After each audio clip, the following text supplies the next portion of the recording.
श्री कृष्ण, जय श्री राधे, जय सिया राम, जय हनुमान।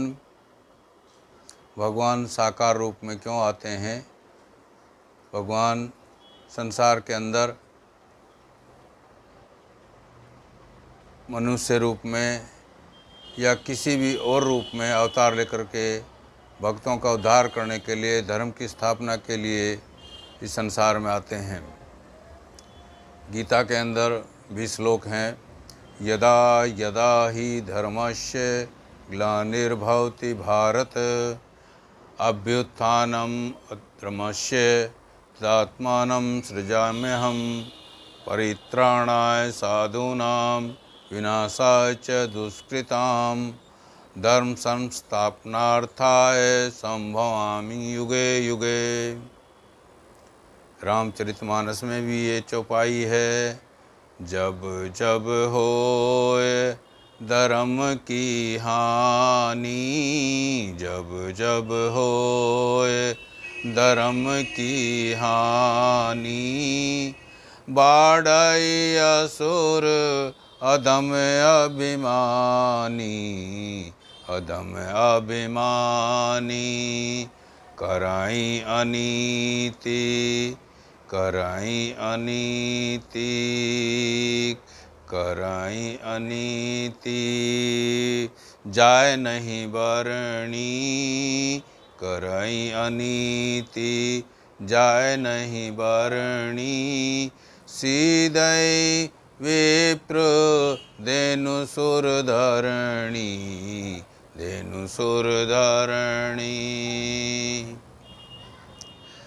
कराई अनीति, जाय नहीं बरणी, सीधै विप्र धेनु सुर धरणी, धेनु सुर धरणी। तब तब प्रभु धर विविध शरीरा, तब तब प्रभु धर विविध शरीरा, करई कृपा निधि, हरई कृपा निधि, सज्जन पीरा, सज्जन पीरा। यानी जब जब धर्म की हानि होती है, पाप बढ़ जाते हैं, राक्षसों के द्वारा, विप्र हैं, ब्राह्मण यानी गौ, धरती माता, देवता, जब उनको सताया जाता है तो उसके कष्ट निवारण के लिए, भक्तों के उद्धार के लिए भगवान विभिन्न प्रकार के शरीर धारण करके, यानी साकार रूप में वो इस संसार के अंदर आते हैं। जैसे वराह अवतार में आए हैं, नरसिंह अवतार में आए हैं, श्री राम अवतार में आए हैं, श्री कृष्ण अवतार में आए हैं। तो ये विभिन्न प्रकार के जो शरीर जो धारण किए हैं भगवान ने, वो स्थिति अनुसार धारण किए हैं। और जब राक्षसों का इतना अन्याय बढ़ जाता है, अन्यायियों का इतना अन्याय बढ़ जाता है कि वो उनके अन्याय के कारण जो साधारण जनता है, जो भक्त लोग हैं, वो परेशान होने लग जाते हैं। उनको कोई चारा दिखाई नहीं देता है, उनको कोई सहायता दिखाई नहीं देती है, इधर उधर बेचारे मारे मारे फिरते हैं। उनकी साधना में जो है ना, उनकी भक्ति में, उनके भजन में व्यवधान पड़ता है, वो किसी भी प्रकार से भगवान का स्मरण करने में असमर्थ हो जाते हैं। इस प्रकार की जब बातें आती हैं तो भगवान उनकी सहायता के लिए, उनका उद्धार करने के लिए इस संसार के अंदर साकार रूप से आते हैं।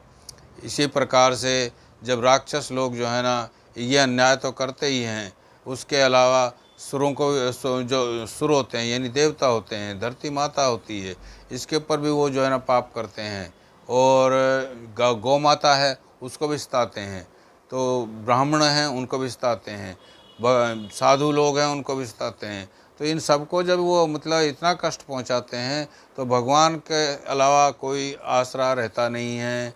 और भगवान जो है ना, उनकी सहायता के लिए युग युग के अंदर, हर युग के अंदर वो एक अवतार लेकर के उनकी सहायता करने के लिए, उनका कल्याण करने के लिए, उनका उद्धार करने के लिए इस पृथ्वी पर आते हैं। सज्जनों की जो पीड़ा होती है उस पीड़ा को हरने के लिए भगवान इस संसार के अंदर साकार रूप में आते हैं। यानी जो जैसा भी रूप उनको उस टाइम उचित लगता है वो उसी रूप के अंदर वहाँ जो है ना अपना रूप प्रस्तुत करके और भक्तों का उद्धार, जैसे प्रहलाद का जो है केस लगा लीजिए। प्रहलाद के केस में जो है ना, क्योंकि हिरण्याक्ष जो था हिरण्यकश्यप, उसको वरदान थे कि भाई मैं जो है न दिन में मरूं न रात में मरूं, हैं।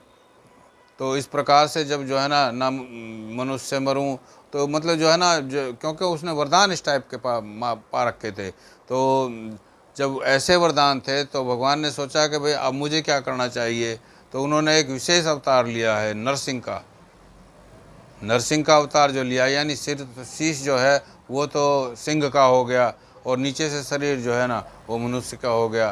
तो ये एक विशेष अवतार जो है ना, विभिन्न शरीर कहने का मतलब यही है कि विशेष अवतार जो लिया है वो इसीलिए लिया है क्योंकि हिरण्याकश्यप का जो वरदान थे उसके वरदान को भी जो है ना बरकरार रखना था और भक्तों का उद्धार भी करना था। उसने वरदान पा करके और अन्याय की इतनी मतलब हद पार कर दी थी कि वो जो है ना अपने बेटे को भी नहीं बख्श रहा था, अपने बेटे को भी राम नाम का लेने से मना करता था। और जब देखो जब उसको इतनी मतलब जो है कष्ट पहुंचाता था, कभी पर्वत से गिरवा देता था, कभी सर्पों से डसवाने की कोशिश करता था, कभी हाथों ऐसे कुचलवाने की कोशिश करता था।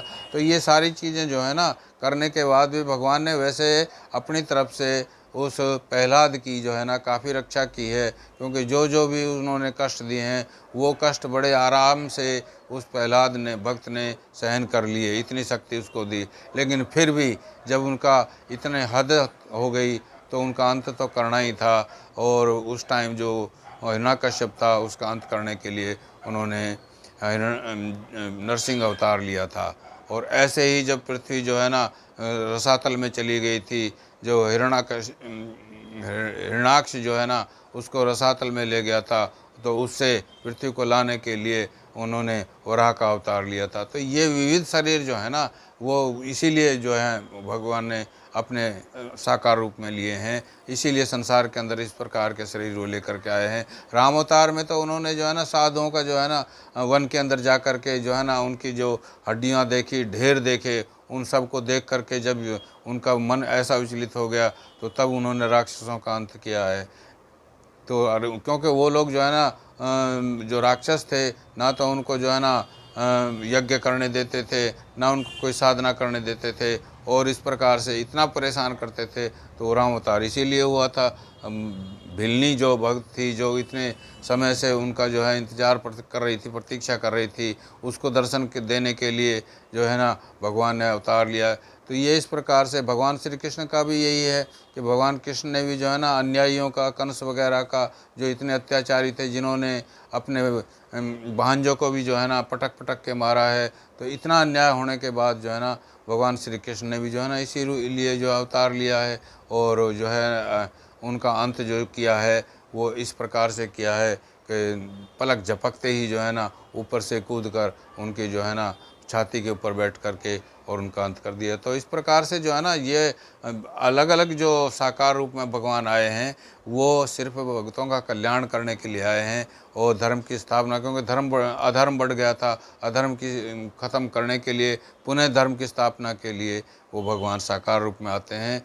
तो इसलिए हम कहते हैं कि जब भी मतलब जो है ना अपनी साधना करो तो लोगों को भी साधना करने के लिए बोलो, उनको भी भजन करने के लिए बोलो, कीर्तन बोलने के लिए करो, इसको बढ़ाओ, अध्यात्म की वृद्धि करो, ताकि जो है ना हमें जो है ना कष्टों का सामना ना करना पड़े। यदि कष्ट आएंगे भी तो भगवान पे भरोसा रखो, वो साकार रूप में आकर के हमारी सहायता कर देंगे। जय श्री कृष्ण, जय श्री राधे, जय भगवत गीते, जय गौ माता, जय गुरुदेव।